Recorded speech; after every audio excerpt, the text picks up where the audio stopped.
I was on my knees when the phone rang. My hands were wet with soap, scrubbing the grout in the master bathroom. The white marble reflected my tired face. 42 years old, 12 hours of work a day, 6 days a week, $2,800 at the end of the month. I answered without looking at the name on the screen. Claire. Ryan's voice didn't ask. It ordered. Did you hear what I said, or are you deaf? I stood up slowly. My back cracked. Doctor. Beatrice walked down the hallway carrying a folder. She saw me with the phone in my hand and signaled that it was fine. A penthouse on the Upper West Side, ocean view, worth $3.2 million. I'd been cleaning there for 2 years. I knew every corner. Ryan, I'm working. Call me later. No. You'll listen now. His voice got louder. Loud enough for Dr. Beatrice to stop at the living room door. Single mom, incompetent. That's what you are. You can't even afford a decent prep course for Ethan.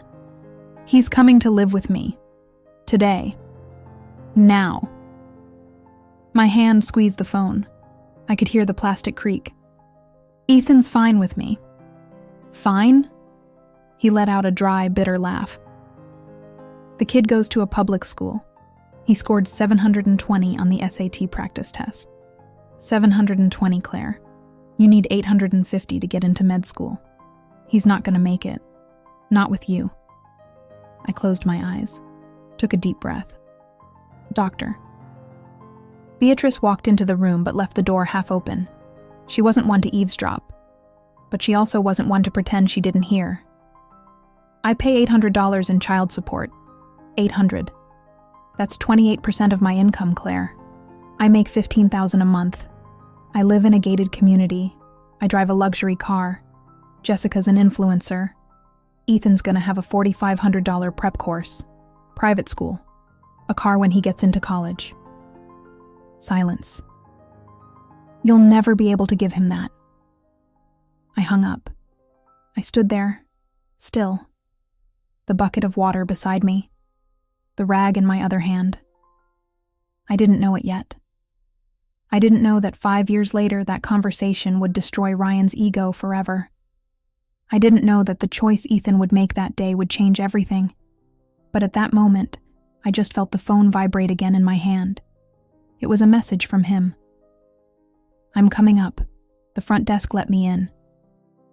Brought Ethan so he can see where his mom works. My stomach turned. Ryan had never done that. Never. We had a silent, unwritten agreement. He wouldn't show up at my job, and I wouldn't badmouth him to Ethan.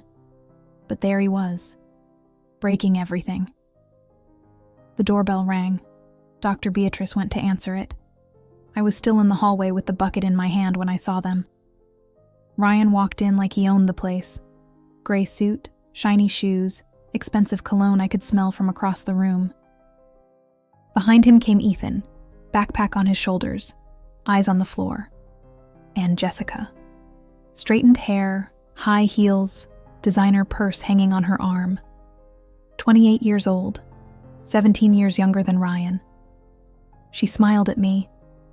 That kind of smile, the one people give when they win without playing. Good afternoon, Dr. Beatrice. Ryan extended his hand. Polite, civil. Sorry to barge in like this. I'm Ryan, Ethan's father, Claire's ex-husband. He pointed at me. I came to get my son. Doctor. Beatrice looked at me, then at him.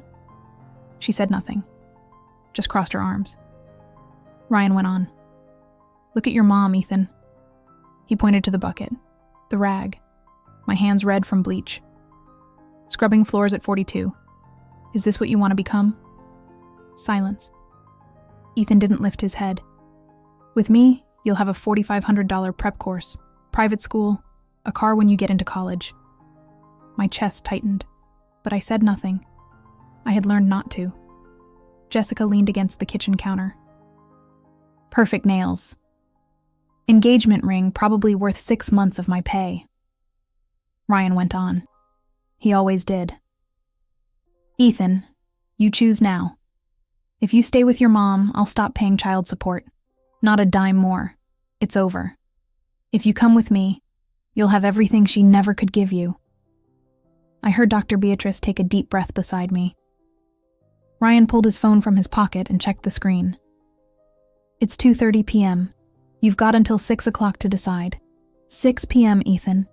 If you stay with her, I'll go to court first thing in the morning and suspend the payments. Voluntary paternal withdrawal. My lawyer already has it ready. He placed a car key on the coffee table. A Jeep Compass 2019. A tag hanging from it, handwritten, "For my champion son. $800 in child support. 28% of my income." The prep course cost $890 a month. Books, $1,200. I had $340 in savings. $340. Ryan's mother appeared in the doorway. Mrs. Hilda. I hadn't even noticed her come in. She looked at me with that look, the same one I'd known since the day I married her son. "You've always been weak, Claire." She said it softly, but everyone heard. Ethan lifted his head for the first time, looked at me, then at his father, then at the car key on the table. He said nothing. They left. Ryan, Jessica, Mrs. Hilda. They left the car key on the table. Ethan stayed. Not because he wanted to, because I asked him to think. He left without a word, took the bus home. I finished my work shaking. Dr. Beatrice didn't charge me for the 2 hours I lost. She just said, "Claire, if you need anything, let me know." I got home at 7 p.m. Ethan was in his room. Door closed. I didn't knock, didn't push. I waited. At 4 a.m. the next morning, when I got up to leave for my first job of the day, he was in the kitchen, notebook open, pen in hand. Deep, dark circles under his eyes. He studied at dawn, from 4 to 6, every day, before I left. I never told anyone that, but Dr. Beatrice would find out. 5:45 p.m., 3 days later. Ryan's phone rang. He was at a barbecue, a friend's house, one of the managers. 15 people by the pool, imported beer, prime steak. He answered and put it on speaker. I know because Ethan told me later. My son's voice came out steady. "Dad, I've decided. I'm staying with Mom." The silence lasted 5 seconds. Then Ryan exploded. "You're as stupid as she is. Screw you, Ethan. You'll end up collecting garbage. You'll see." He hung up, slammed the phone on the table. His friends went silent. I don't know if they felt pity or shame. Doesn't matter. Ethan came home that night, slept in his room. The next day, the child support was suspended. Dr. Beatrice called me a week later. I was cleaning the living room when she asked me to sit. That had never happened before. Bosses don't ask maids to sit, but she did. She looked at me and asked, "Claire, when does Ethan study?" I told her. Early morning, 4 to 6. She asked to see his notebooks. I brought them the next day. She opened them, flipped through, stopped, looked again. "He makes 300 summaries a week?" I nodded. 300, by hand. SAT practice problems, biology, chemistry, physics, math. But there was more. Ethan was tutoring, through WhatsApp, 8 classmates. $30 each per month, 240 extra. He used it to buy used textbooks. Dr. Beatrice wrote everything down. Then she asked, "Has he taken any courses?" I told her. A free online nursing technician course. Ethan said it was to understand healthcare from the inside. She smiled. A sad kind of smile. "Claire, does Ethan have a mentor?" I nodded. Dr. Kyle, the community clinic doctor. He'd seen Ethan at a routine checkup, noticed his potential, started mentoring him for free. Once a month, 40-minute calls. He'd explain what med school, residency, and hospital life were like. Dr. Beatrice leaned back in her chair, took a deep breath, looked at me in a way I'll never forget. "Do you know how many rich kids I see drop out of med school because they can't handle the pressure, Claire?" She paused. "Your son has fire. Ryan's just full of smoke." 5 years went by. I won't lie, they were hard years. No child support, debt piling up, bills overdue. But Ethan made it. He scored 862 on the SAT, pre-med, University of California, Berkeley, public university, one of the best in the country.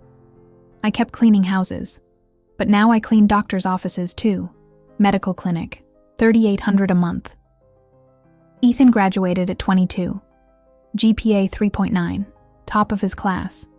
I was in the audience at the graduation, wearing the clinic's blue uniform, hair tied back, hands still red from cleaning products. The auditorium had 400 people. The dean took the stage. "Dr. Henry, class advisor." He called Ethan's name. "Top student, GPA 3.9. Come give your speech." Ethan stood up, and I saw Ryan. Last row. He hadn't been invited, but he was there, with Jessica beside him. Ethan walked up to the stage, adjusted the microphone, looked out at the crowd, found my eyes, smiled. That small, crooked smile he'd had since he was a kid whenever he was nervous. Took a deep breath, began. "Medicine isn't for people with money." His voice echoed through the auditorium, firm, clear. "It's for people with guts." Pause. Some people laughed, others got quiet. "My mom used to clean doctors' offices. Today I'm the doctor." Silence, the kind that's heavy, that thickens the air. I saw Ryan shift in his chair at the back. Jessica glanced at her phone. Ethan went on. "When I was 17, my dad offered me a car, a 2019 Jeep Compass, a key with a tag that said, 'For my champion son.'" He paused, swallowed hard. "I chose a mom who woke up at 4 a.m. to review my biology notes." The crowd went silent. My chest tightened. I wanted to stand, to leave, but I couldn't move. In the last 5 years, my mom worked 2,190 days without a break. 47 different employers. She earned $126,000. Do you know how much she saved for my emergencies? All of it. Every penny left after rent, utilities, and food. She saved. In case I got sick. In case I needed a book. In case I couldn't tutor that month. I didn't know he knew that. I never told him. He found out. Dr. Henry, standing beside him on stage, cleared his throat, emotional. Ethan took another breath. "My mom never gave me a car, but she gave me something my dad never could buy. She gave me the certainty that I wasn't weak for not having money. She showed me that strength doesn't shout. It works in silence." Amanda, his girlfriend, was in the front row. Crying, wiping her face with the back of her hand. I couldn't move, could only breathe, and listen. Ethan kept going. "Today, I'm a doctor, GPA 3.9, top of my class, accepted into residency as second overall. Not because I'm special, but because my mom taught me that what matters isn't what you have. It's what you do with what you have." People started clapping, slowly, then faster. Then everyone stood. I stood too, shaking. Ethan stepped down from the stage. The ceremony went on. More speeches. Photos, hugs. I stayed in my corner, waiting. When it ended, we headed toward the exit. That's when it happened. Ryan showed up, walked to Ethan, tried to hug him. "Son, congratulations. You did it." Ethan stopped, turned, looked at his father. Everyone around froze. Professors, classmates, parents. Even Mrs. Hilda, who had come with Ryan, stopped. Ethan spoke, loud, clear, no shouting. "You said I'd end up collecting garbage. Pause. Ryan tried to speak. Let me finish. Ethan cut him off. Today I save lives. You sell health insurance that denies coverage. Who's the trash now? The silence was deafening. Jessica tugged Ryan's arm. He didn't move. Mrs. Hilda started crying, quietly, hand over her mouth. Ethan went on. In the last 5 years, you called 3 times. 3. My mom never missed a day. Not one. He turned, took my hand, squeezed it. Let's go, Mom. We left Ryan standing there, frozen, surrounded by everyone, speechless. 3 weeks later, I was organizing patient files at the clinic front desk when he walked in. Ryan, alone this time. No Jessica, no Mrs. Hilda. Just him. Simpler suit, unshaven, tired eyes. He asked to talk to me. The clinic manager looked at me, and I nodded. It was okay. We went to the empty waiting room in the back. He pulled an envelope from his pocket. Thick, yellow. Placed it in my hand. $48,000, he said. Quiet voice, worn. All the missed child support. Plus interest. I looked at the envelope, didn't open it, just held it. It's for Ethan. He deserved it. I handed the envelope back, placed it in his hand again. Ethan doesn't need your money, Ryan. He never did. He needs you to be a real man. He stood there, staring at the envelope, then at me. Swallowed hard. I started therapy. He pulled out some papers from the other pocket. Receipts, weekly sessions. 3 months already paid. And I'd like to see Ethan, once a month. If he lets me. I didn't answer right away. Just looked at him. At the man I once thought I'd grow old with. The man who humiliated me in front of Dr. Beatrice. The man who offered our son a car as if love could be bought from a dealership. You talk to him, I said.